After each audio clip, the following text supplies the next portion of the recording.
The moment you realize an alien princess has been secretly collecting pictures of you, your life is already changing.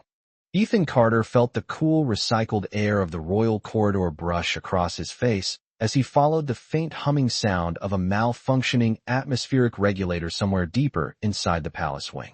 The Valais Imperial complex was enormous, a maze of towering arches, glowing crystal panels, and polished floors that reflected the soft blue lighting like calm water.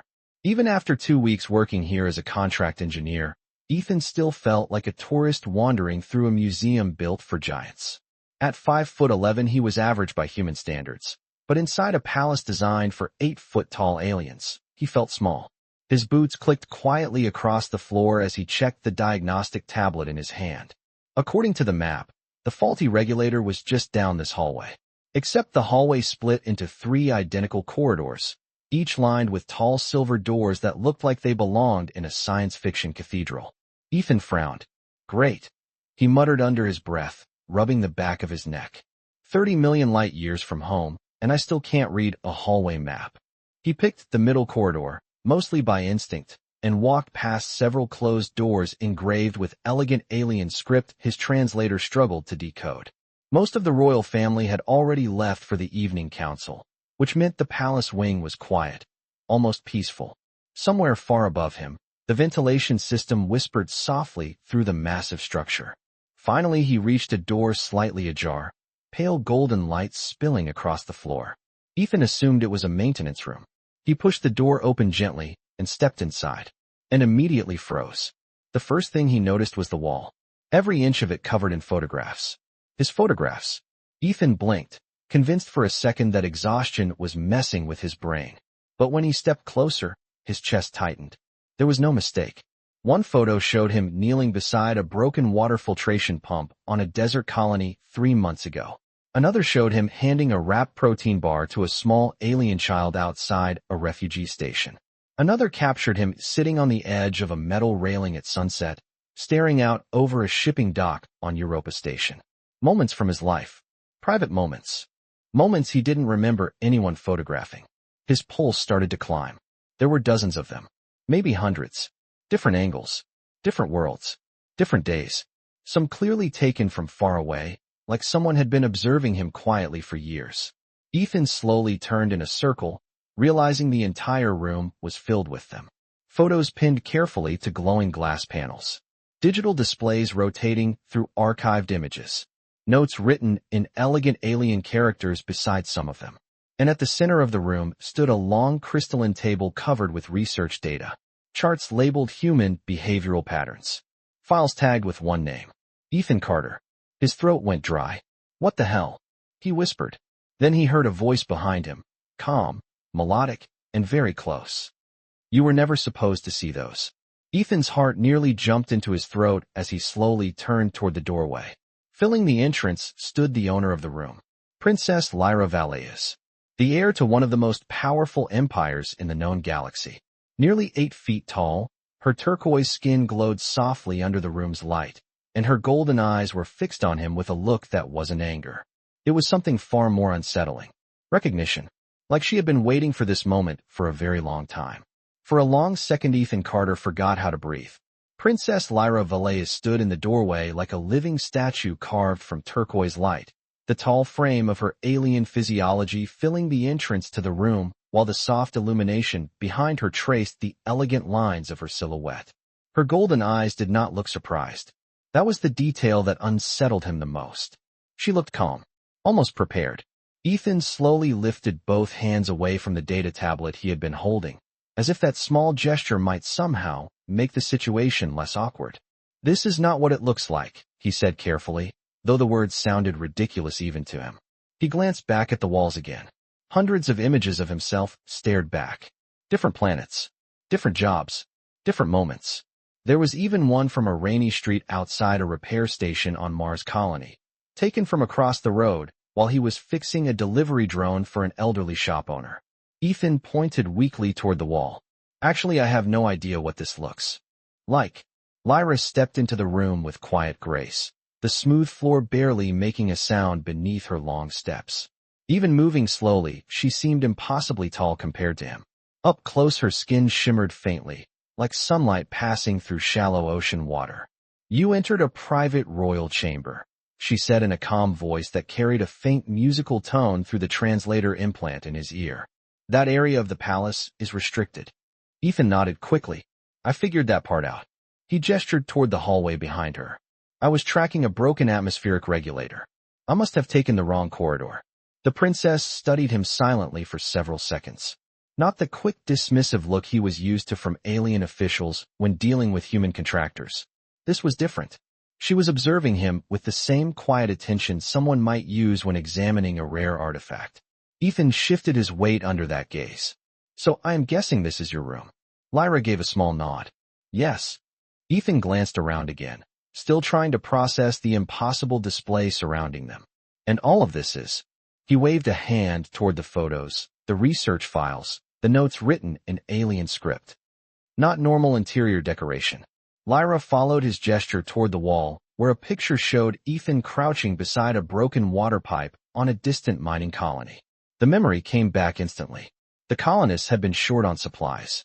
The repair had taken him 12 hours. He had not known anyone was watching. "Observation," Lyra said quietly. Ethan blinked. "Observation of what exactly?" The princess turned her gaze back to him. The golden glow in her eyes softened slightly, though the intensity of her attention did not fade. "Of you, Ethan Carter."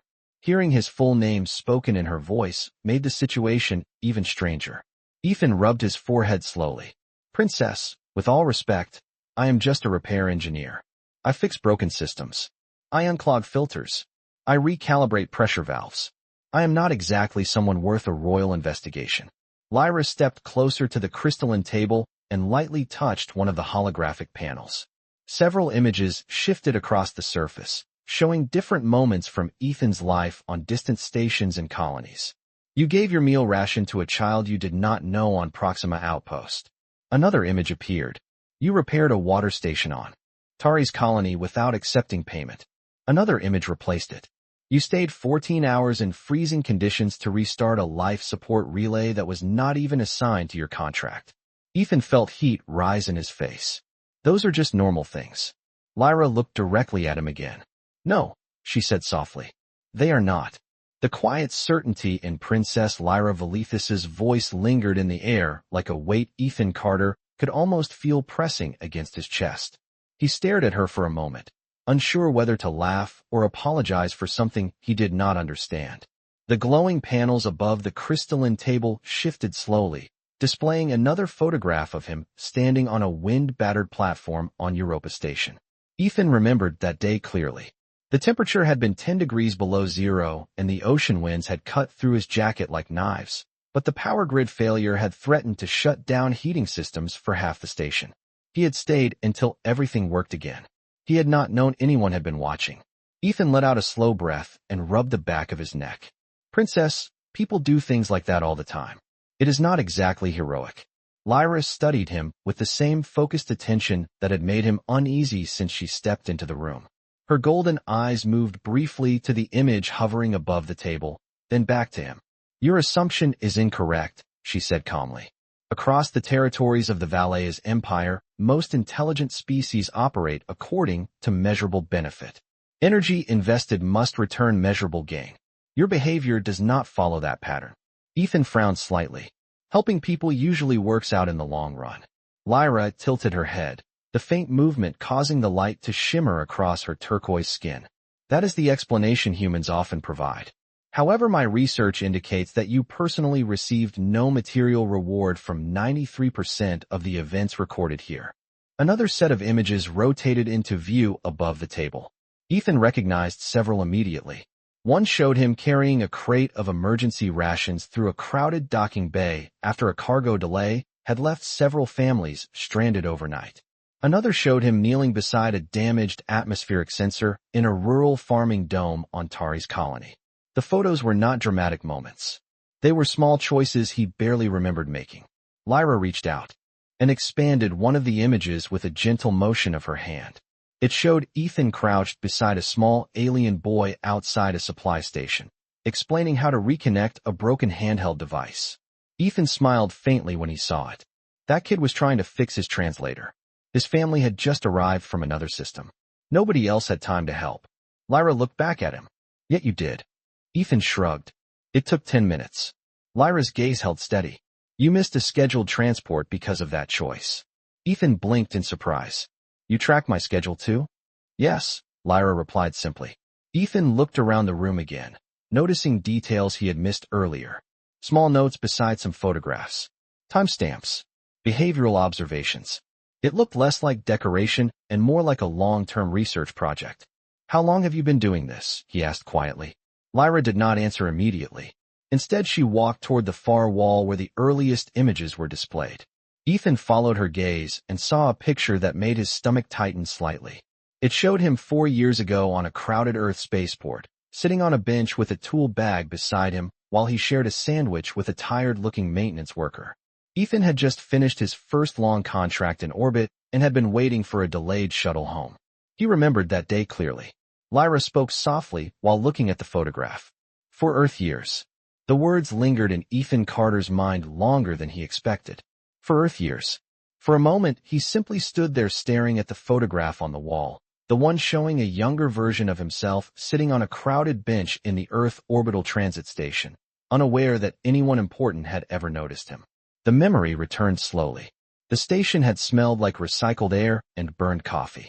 His shuttle had been delayed nearly 3 hours, and the maintenance worker beside him had looked exhausted after a long shift. Ethan had split his sandwich without thinking about it. It had never seemed like a moment worth remembering. Yet here it was, preserved on the wall of an alien princess's private chamber. Ethan finally turned back toward Lyra Valleyes. For years, he repeated quietly. Lyra nodded once. Her posture remained composed, but there was something thoughtful in her expression now, something that felt less like observation and more like reflection. The first recorded image was obtained during a diplomatic visit to Earth orbit, she said. At the time, my research concerned emerging species behavior patterns. Ethan folded his arms slowly, still trying to process the idea that the heir to an interstellar empire had been quietly watching him eat lunch on a bench years ago. And somehow that turned into this. He gestured around the room again. The photographs, the notes, the glowing data screens mapping small pieces of his life across different star systems. Lyra walked a few steps closer to the wall of images, her long fingers hovering over one photograph before she touched it gently. The display expanded, revealing Ethan standing in a dusty colony repair yard beneath the blazing light of a red dwarf star. You repaired a broken water pump that day, she said. It was outside your assigned contract zone. Ethan shrugged slightly. The station manager said the system would fail completely in another 12 hours. The colony would have lost half their drinking water supply. Lyra looked back at him. Your supervisor issued a formal warning afterward. Ethan smiled faintly at that memory. He said I was wasting company resources. Lyra studied his face carefully. You did not appear concerned. Ethan leaned back against the edge of the crystalline table. People needed water. My supervisor needed paperwork. For the first time since entering the room, Ethan saw the smallest change in Lyra's expression. Not quite a smile, but something warmer than the calm, analytical look she had worn until now. She turned and walked slowly along the wall, her eyes moving across the hundreds of captured moments. My advisors describe humans as unpredictable, she said softly. Emotionally inconsistent, driven by impulses rather than strategic outcomes. Ethan chuckled quietly. That sounds about right. Lyra stopped beside another photograph and looked at it for a long moment before speaking again. However, the pattern I observed in you did not match that assessment. Ethan raised an eyebrow. You built an entire research project because one human engineer helped people? Lyra turned to face him again. Her golden eyes held the same quiet intensity he had noticed earlier, but now Ethan sensed something deeper beneath it. Curiosity, respect, maybe even admiration. No, she said. I continued the research because you never stopped. Princess Lyra Valethus's words settled into the quiet room. Like gravity, you never stopped. Ethan Carter let out a slow breath and looked again at the wall of photographs surrounding him, each one capturing a moment he had never considered important. To him, they had always been ordinary days. Long shifts fixing broken systems, helping strangers, solving small problems that no one else wanted to deal with. Yet here they were arranged with careful precision inside the private chamber of one of the most powerful individuals in the galaxy. Ethan shook his head slowly. "Princess, you are giving me way too much credit," he said. "I fix things. That is it. Broken pumps, malfunctioning regulators, cracked filtration lines. I am not exactly changing the course of galactic civilization." Lyra stood silently for a moment before walking toward another glowing display panel. Her tall figure moved with quiet grace through the soft blue light filling the chamber. She touched the panel and another set of images appeared, each marked with time stamps and location tags from systems scattered across multiple star clusters. Most species with access to advanced technology solve problems only when they are responsible for them, she explained calmly. Your pattern of behavior shows consistent intervention in situations where you held no obligation. Ethan leaned against the edge of the crystalline table again and crossed his arms. Maybe humans are just wired differently. Lyra glanced toward him. That possibility was my initial hypothesis. She expanded another image. This one showed Ethan standing in a crowded docking bay on a trade station nearly 2 years ago. The camera angle suggested the picture had been taken from an upper observation balcony. Ethan remembered that day too. A shipment of medical supplies had been delayed and several travelers had been arguing with the station clerks. Ethan had spent an hour helping the clerks reorganize the inventory scanners so they could locate the missing cargo containers faster. Lyra's voice remained calm as she spoke. However, after observing thousands of human behavioral records across multiple colonies, your actions still remain statistically uncommon. Ethan frowned slightly. You compared me to the rest of humanity. Yes, Lyra replied. Extensively. Ethan let out a quiet laugh, though there was disbelief in it. So somewhere in the archives of a royal alien palace, there is a giant research file labeled Ethan Carter. Lyra met his eyes directly. There are many files, but yours became significant. Ethan studied her expression carefully. The analytical tone in her voice was still there, but something softer had begun to surface beneath it. Something that sounded less like research and more like personal interest. Why? He asked quietly. Lyra did not answer immediately. Instead, she looked around the room at the hundreds of moments preserved across the glowing walls. The images reflected softly in her golden eyes as she spoke again. Because in every recorded scenario your choices followed the same pattern, she said. You acted as though the well-being of strangers mattered. Ethan shrugged lightly. Most decent people try to do that. Lyra turned back toward him. In theory, she said. Yes. But in practice, most intelligent species calculate cost before compassion. She paused for a moment, studying him again with that same quiet focus. You did not. Ethan felt strangely uncomfortable hearing it framed that way. He rubbed the back of his neck again and glanced toward the nearest photograph. It showed him standing beside a damaged atmospheric relay tower on a lonely outpost beneath a sky filled with unfamiliar stars. He remembered the cold wind that night, the long hours spent reconnecting power lines while the colony waited for their life support system to stabilize. To him it had simply been another repair job. Lyra watched him quietly for several seconds before speaking again, her voice softer now. Do you know what the most surprising discovery of my research was, Ethan Carter? Ethan looked back at her. I have a feeling you are about to tell me. Lyra nodded once. You never seemed to notice anyone watching. The quiet statement lingered between them. You never seemed to notice anyone watching. Ethan Carter looked at the photograph beside him again, the one showing him standing on the metal platform of that lonely relay tower beneath a sky filled with pale stars. The wind had been strong that night, strong enough to shake the ladder while he climbed. He remembered the cold more than anything else, the way the metal tools had numbed his hands while he worked. But he did not remember anyone observing him. Ethan let out a small breath and glanced back at Princess Lyra Valleyes. That is probably because nobody was supposed to be watching, he said. Lyra remained still for a moment, studying him carefully as if measuring the meaning behind his words. Then she walked slowly toward the large observation window on the far side of the chamber. Beyond the glass, the capital city of Valais stretched across the horizon, towers of silver and crystal rising miles into the violet night sky, while streams of aerial traffic moved silently between them. Ethan had never seen a city so enormous.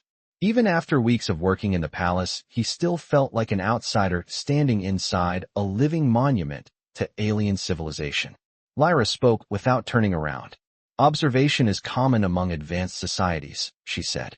Understanding behavior patterns allows a species to predict cooperation, conflict, and stability. Ethan followed her gaze toward the glowing skyline. Humans usually call that surveillance. Lyra glanced over her shoulder. Your species practices it as well. Ethan nodded slightly. Fair point. For a moment, neither of them spoke. The quiet hum of the palace systems filled the space between them, a steady mechanical heartbeat running through the massive structure. Ethan finally pushed himself away from the table and walked a few steps closer to the wall of photographs again. Now that the shock was fading, he began noticing more details. Some images had small handwritten notes beside them. Others included environmental readings, timestamps, even small behavioral observations written in precise alien script. It looked less like a collection and more like a carefully documented study. You really did treat this like a research project, he said. Lyra turned from the window and walked back toward him. It began that way. Ethan looked at her. And now? Lyra paused for a moment before answering. Her golden eyes moved across the photographs surrounding them as though each one carried a memory she had personally witnessed. Now it is something else. Ethan folded his arms again, leaning lightly against the table. You realize this entire situation is a little overwhelming for the guy being studied. Lyra inclined her head slightly. Yes. Ethan chuckled quietly. 4 years of observation, and the first time we actually meet is because I got lost looking for a broken air regulator. Lyra's expression softened just slightly. That malfunction did occur on schedule. Ethan blinked. Wait, are you telling me that was not an accident? Lyra did not answer immediately. Instead, she stepped closer to one of the earliest photographs on the wall, the one showing Ethan at the Earth orbital station years ago. She touched the edge of the display gently. Certain opportunities require careful preparation, she said quietly. Ethan stared at her for a moment before shaking his head slowly in disbelief. You arranged for me to walk into this room. Lyra finally met his eyes again. I arranged for us to meet. The words hung in the quiet chamber longer than Ethan Carter expected. I arranged for us to meet.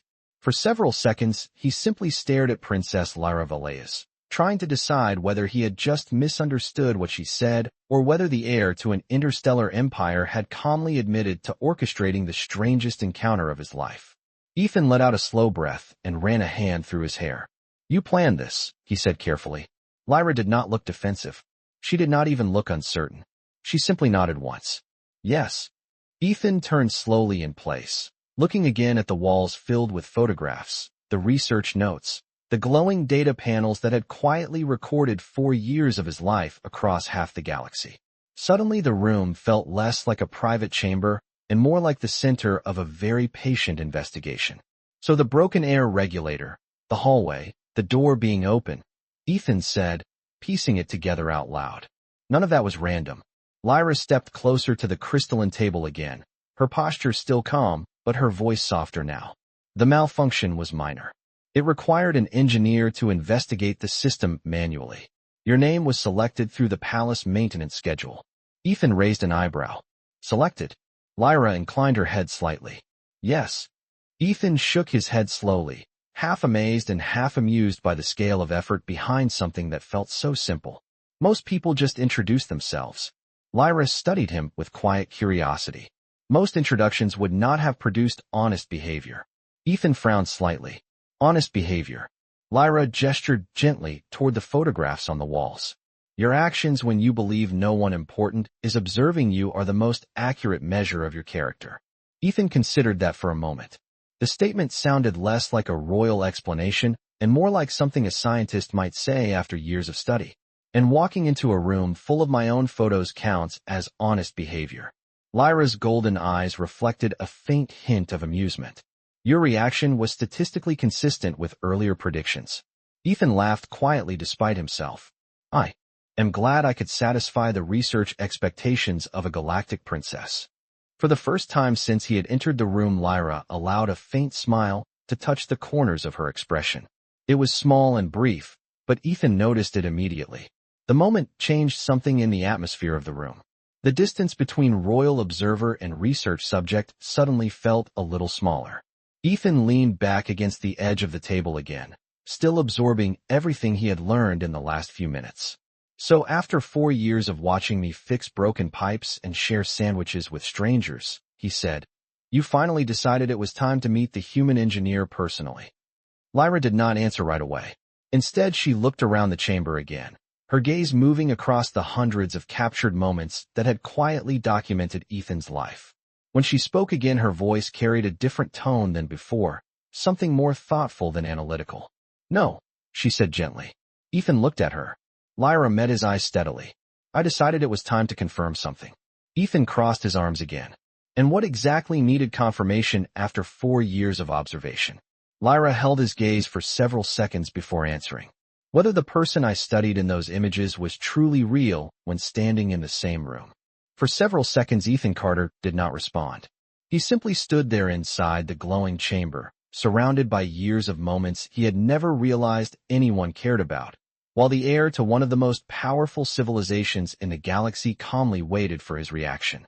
Whether the person I studied in those images was truly real when standing in the same room. Ethan let out a quiet breath and rubbed the back of his neck again, a nervous habit he had developed long before he ever left Earth. You spent 4 years studying a human engineer just to confirm he exists, he said slowly. Lyra Valles shook her head once. Not to confirm your existence, she replied. To confirm your consistency. Ethan raised an eyebrow. Consistency. Lyra stepped closer to the wall of photographs again and gently activated one of the panels. Several images appeared in sequence, showing Ethan at different times across different colonies. In one, he was kneeling beside a broken cargo loader while helping a station worker reconnect the hydraulic system. In another, he was standing in a crowded supply corridor explaining repair instructions to a nervous young technician who had clearly never fixed anything before. In another, he was sitting on the floor of a dim maintenance tunnel, sharing a bottle of water with another worker after a long shift. None of the moments looked dramatic. They looked ordinary. Ethan studied the images quietly before speaking. Those are just work days. Lyra turned to him. Exactly. Ethan frowned slightly. I do not follow. Lyra folded her hands lightly in front of her and spoke with the calm clarity of someone who had spent years thinking about this exact conversation. Most individuals behave differently when observed directly by authority figures or when placed in positions of attention. Their actions shift towards socially rewarded behavior. Ethan nodded slowly. People act nicer when someone important is watching. Correct, Lyra said. However, during 4 Earth years of observation, your behavior remained stable whether you were alone, in crowds, under stress, or completely unaware of observation. Ethan gave a small shrug. That is probably because I did not know you were writing a research paper about me. Lyra's eyes reflected the soft blue lights of the chamber as she studied him again. Exactly.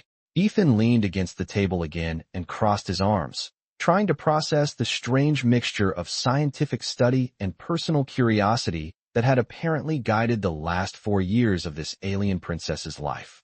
So what happens now that your research subject has been verified as authentic? Lyra did not answer immediately. Instead, she walked slowly toward the large window again, looking out over the endless lights of the capital city below. After a moment, she spoke softly. Now the research becomes something else. Ethan tilted his head slightly. You said that earlier. Lyra turned back toward him. For the first time since the conversation began, there was a subtle change in her expression. The analytical distance that had defined her earlier explanations was fading. In its place was something more personal. Something uncertain but honest. Observation explains behavior, she said quietly. But it does not explain motivation. Ethan frowned slightly. Motivation for what?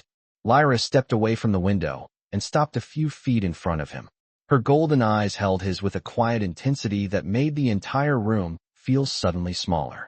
For why someone chooses kindness when there is no advantage to gain. Ethan stared at her for a moment before letting out a quiet laugh. Princess, you are making it sound like human compassion is some kind of alien technology. Lyra's voice remained calm but sincere. To many civilizations in this galaxy, she said, it is. For a moment, Ethan Carter simply stared at Princess Lyra Valles, trying to decide whether she was serious. The lights of the vast alien city glowed through the chamber windows behind her, painting faint reflections across the glass walls and the countless photographs surrounding them. To many civilizations in this galaxy it is. Ethan let out a quiet breath and shook his head slowly. You are telling me that helping people is unusual. Lyra did not look offended by his disbelief. Instead, she stepped closer to the crystalline table and brought up another cluster of data panels with a gentle movement of her hand. The holographic screens shifted to display charts and comparative behavioral studies between dozens of different species across the empire. Ethan did not understand most of the alien symbols, but he could clearly see patterns highlighted in glowing lines. Across the major civilizations within this region of the galaxy, Lyra explained calmly, cooperative behavior exists primarily within defined social groups. Families, military units, political alliances, or trade networks. Assistance given outside those structures is statistically rare unless a clear benefit exists. Ethan leaned slightly closer to the display, meaning most people help when there is something in it for them. Lyra nodded. Yes. Ethan folded his arms again and glanced toward one of the photographs on the wall. It showed him kneeling beside a small generator on a rural farming dome on Tari's colony, explaining the repair steps to a group of nervous colonists. He remembered that moment clearly. The dome had been losing power, and the farmers had been worried about their crops. Ethan had stayed an extra 2 hours to make sure the system was stable before leaving. He looked back at Lyra. Humans are not that different, he said. We help family. We help friends. Sometimes we help strangers because we know what it feels like to need help. Lyra studied him carefully. That final motivation is the unusual one. Ethan raised an eyebrow. Empathy. Yes, Lyra said softly. Empathy without direct personal connection. Ethan chuckled quietly. Princess, if you visit Earth you will see a lot of that. Lyra shook her head slightly. I already have. Ethan blinked. You have visited Earth. Lyra turned toward the wall again and activated another photograph. Ethan felt his stomach tighten slightly when the image expanded. It showed a crowded city street beneath a familiar skyline. New York. The photo captured Ethan standing beside a street vendor cart, laughing while he tried to repair a broken payment terminal so the vendor could continue serving customers. Ethan stared at the image in surprise. You were there. Lyra nodded once. Several times. Ethan looked back at her. You personally watched all this. Lyra met his gaze steadily. Yes. Ethan rubbed his face slowly as the realization settled in. This had never been a distant academic study. The princess had not been observing him through remote sensors alone. She had been present, watching quietly while he lived his ordinary life across different worlds. That is, a lot of effort just to study human kindness, Ethan said. Lyra was silent for a moment before answering. Her golden eyes softened slightly as she looked around the room again. At first it was curiosity, she admitted. But after some time it became something else. Ethan tilted his head slightly. Something else. Lyra nodded slowly. Yes. Ethan waited a second before asking the question that had been growing in the back of his mind since the conversation began. What exactly did it become? The question lingered in the quiet chamber longer than Ethan Carter expected. What exactly did it become?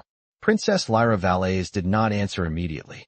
Instead, she walked slowly along the curved wall of photographs, her tall figure moving through the soft blue light of the chamber while the distant glow of the capital city shimmered through the observation windows behind her. Ethan watched her in silence. For the first time since entering the room, he noticed that the photographs were not arranged randomly. The earliest images were near the far wall. As they curved around the chamber, they gradually became more recent, tracing a quiet timeline of his life across 4 years and dozens of worlds. Lyra stopped beside one of the most recent images. Ethan stepped closer to see it clearly. The photograph showed him standing outside the maintenance wing of the palace only 3 days earlier, holding a diagnostic scanner while explaining something to a nervous young technician who had clearly been struggling with the system controls. Ethan remembered the moment instantly. The technician had been worried about damaging the equipment and losing her job. Ethan had simply shown her how to recalibrate the sensor array. Nothing important. Yet here it was, already added to the wall. Lyra touched the edge of the display panel lightly. Curiosity begins with questions, she said quietly. But over time questions lead to understanding.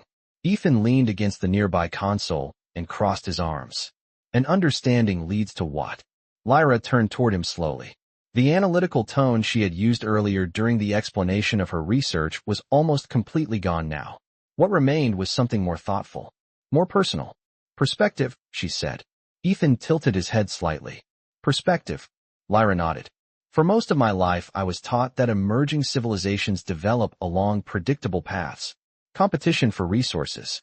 Strategic alliances. Controlled cooperation based on advantage. She gestured toward the glowing city beyond the window. The Valais empire was built on those principles. Ethan listened quietly. Lyra looked back toward the photographs surrounding them. But your behavior did not match those expectations. Ethan smiled faintly. That probably says more about human chaos than human virtue. Lyra shook her head slightly. No. It revealed something I had not fully understood before. Ethan waited. Lyra met his eyes again, the golden glow reflecting softly in the dim light of the chamber.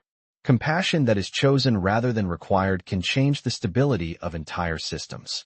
Ethan raised an eyebrow.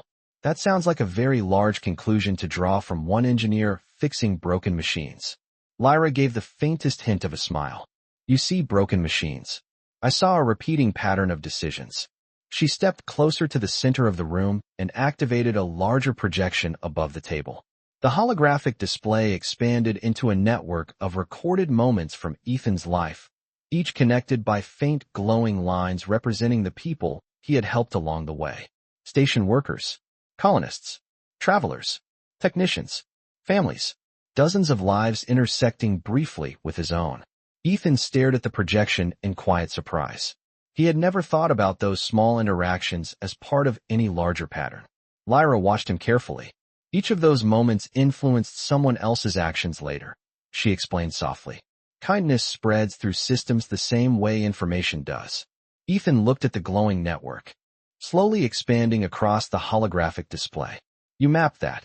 Lyra nodded once. Yes. Ethan let out a quiet breath. And all of this started because you saw a human share half a sandwich on a space station bench.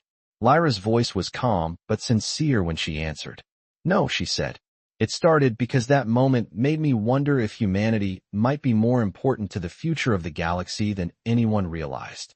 The holographic network of glowing lines slowly rotated above the crystalline table, each thread representing a moment that had once seemed small to Ethan Carter but now appeared as part of something far larger. He watched the projection quietly while the soft hum of the palace systems filled the chamber. Dozens of names and faces flickered across the display. Station workers he barely remembered. Colonists he had helped repair broken equipment for. Travelers who had simply needed directions or a working tool. Ethan shook his head slowly. You are giving ordinary moments a lot of credit, he said quietly. Princess Lyra Valais stood beside the projection with her hands lightly resting against the table's edge, studying the network of connections with thoughtful attention. Ordinary moments shape systems, she replied calmly. Large events receive historical recognition, but small decisions create the conditions that allow those events to occur. Ethan folded his arms and leaned back slightly. That sounds like something a historian would say. Lyra nodded once. My tutors would agree with you. Ethan looked again at the glowing lines spreading across the projection. Still, it is a long jump from a human fixing broken machines to saying our species might influence the future of the galaxy. Lyra turned toward him again, her golden eyes reflecting the faint light of the display. The jump is not as large as it appears. She expanded one section of the projection with a small movement of her hand. The display zoomed in to show a cluster of connected individuals from one particular colony Ethan had visited 2 years earlier. This agricultural dome on Tari's colony, Lyra said. You repaired their atmospheric relay tower during a severe pressure imbalance. Ethan nodded. The relay sensor had failed. Their crops would have died without stable airflow. Lyra touched one of the glowing icons representing a farmer within the colony. This individual later used the saved harvest to support a refugee transport that arrived 6 months afterward. She touched another point in the network. Those refugees eventually relocated to 3 different frontier stations and helped stabilize their labor shortages. The projection shifted again, showing how those workers later assisted with the construction of new infrastructure across several systems. Ethan stared at the chain of events in silence. He remembered that repair job as a long night on top of a metal tower while the wind rattled the frame beneath his boots. To him, it had simply been another maintenance problem solved before sunrise. Lyra's voice remained gentle as she continued. You did not know the future consequences of your action. You simply chose to help. Ethan rubbed his chin slowly while looking at the display. You traced all of this back to a single repair job. Lyra nodded. And dozens of other moments like it. Ethan let out a quiet breath.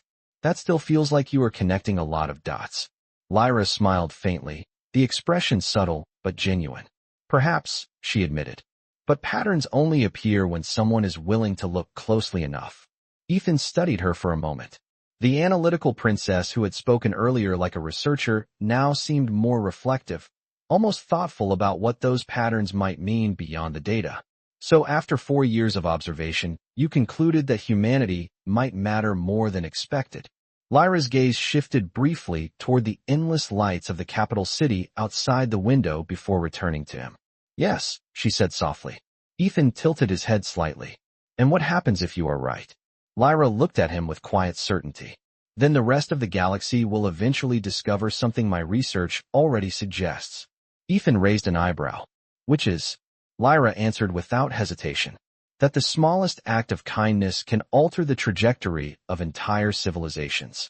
The chamber grew quiet again after Princess Lyra Valais finished speaking, the glowing network of connections slowly rotating above the crystalline table like a silent map of choices that had once seemed too small to matter. Ethan Carter watched the projection for several seconds before exhaling slowly. The idea that a few hours of his life spent fixing broken equipment on distant colonies could ripple outward through entire systems felt almost impossible to accept. I think you might be overestimating my role in all this, he said finally. Lyra did not dismiss the statement, but she did not agree with it either. Instead, she reduced the holographic display with a gentle gesture, allowing the glowing network to fade until only the soft blue light of the chamber remained. The walls of photographs once again became the dominant presence in the room. Moments frozen in time. Small choices preserved across 4 years of observation. Lyra turned toward one of the earliest images near the far wall, the photograph taken on the Earth orbital station bench where Ethan had shared his sandwich with a tired maintenance worker. She studied it for a moment before speaking. History rarely recognizes the individuals who begin a chain of events, she said quietly. Ethan leaned against the table again, looking at the same image. He could almost remember the taste of the cheap station sandwich and the distant hum of docking thrusters outside the windows that day. I was just hungry, and that guy looked more tired than I was, Ethan said. Lyra nodded slightly. And yet that moment led me to begin observing your species more closely. Ethan glanced at her. Because I shared lunch. Lyra met his eyes calmly. Because you did not hesitate. Ethan smiled faintly at that. Humans do that all the time. Lyra's expression softened again, that same thoughtful warmth returning to her voice. You continue to believe that because you experience those actions within your own culture. She gestured lightly toward the window where the vast alien capital stretched beneath the night sky. But outside your world, such behavior remains unusual. Ethan followed her gaze for a moment, watching the streams of aerial vehicles moving between distant towers. The scale of the empire around them was difficult to comprehend. Billions of individuals living within systems built on logic, strategy, and advantage. He looked back at the wall of photographs again. All those moments when he had never considered himself important. If what you are saying is true, Ethan said slowly, then why tell me any of this? Lyra paused for a moment before answering. Her golden eyes moved across the photographs surrounding them, as though she were remembering the countless quiet hours spent studying those moments. Because observation alone eventually becomes insufficient, she said softly. Ethan frowned slightly. Insufficient for what? Lyra stepped closer to him again, her tall figure illuminated by the faint city lights behind her. For the first time since the conversation began, there was no trace of scientific detachment in her voice. Only honesty. For understanding the person behind the pattern. Ethan considered that for a moment before chuckling quietly. After 4 years of research, you decided it was time to ask the subject a few questions.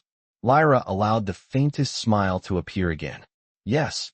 Ethan nodded slowly, then looked once more at the countless images of his life displayed around the chamber walls.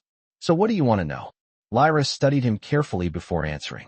Why you continue choosing kindness when the galaxy offers so many reasons not to? For a moment, Ethan Carter did not answer. The question hung in the quiet chamber, while the distant lights of the Valais capital shimmered through the enormous observation windows. Why you continue choosing kindness when the galaxy offers so many reasons not to? Ethan leaned back against the edge of the crystalline table and looked slowly around the room once more. For years of moments surrounded him on every wall.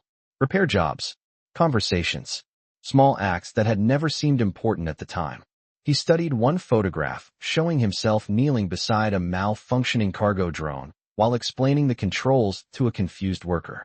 Another showed him holding the door of a transport shuttle for a group of exhausted travelers. None of it looked heroic. It just looked like life. Ethan finally let out a quiet breath and rubbed the back of his neck. "Princess," he said gently, "I think you might be looking for a complicated answer to a very simple question." Lyra Valais watched him carefully, her golden eyes reflecting the soft blue glow of the chamber. "Then please give me the simple one," she replied. Ethan smiled faintly. "Where I grew up on Earth, people helped each other because someday we would be the ones needing help." He gestured lightly toward the photographs around the room. "You call it empathy. We usually just call it being decent." Lyra considered that quietly. "But you gain nothing from many of these actions." Ethan shrugged.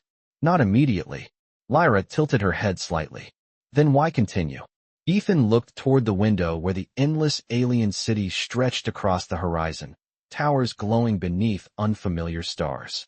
For a moment, he seemed to be searching for the right words. Then he spoke again. "Because the galaxy is already a difficult place to live," he said softly. "If someone can make it a little easier for the person standing next to them, why would they not?" The room fell silent again after that. Lyra did not respond right away. Instead, she slowly walked to the wall where the very first photograph was displayed. The image of a tired engineer sharing half a sandwich with another worker on a crowded station bench. She studied it for several seconds before speaking. "You believe kindness is simply practical behavior." Ethan nodded. "Most humans do." Lyra turned back toward him slowly. Something had changed in her expression now. The careful distance of a researcher had disappeared completely, replaced by quiet understanding. "Then your species may possess something many advanced civilizations have forgotten," she said. Ethan raised an eyebrow slightly. "And what is that?" Lyra's voice was calm but thoughtful as she answered. "The ability to choose compassion without needing a reason." Ethan looked around the chamber one last time at the countless photographs documenting the quiet choices of an ordinary life. Then he gave a small smile. "That sounds a lot less impressive than you make it sound." Lyra's faint smile returned as well. "Perhaps," she said softly. "But sometimes the smallest human habit can teach the galaxy the largest lesson."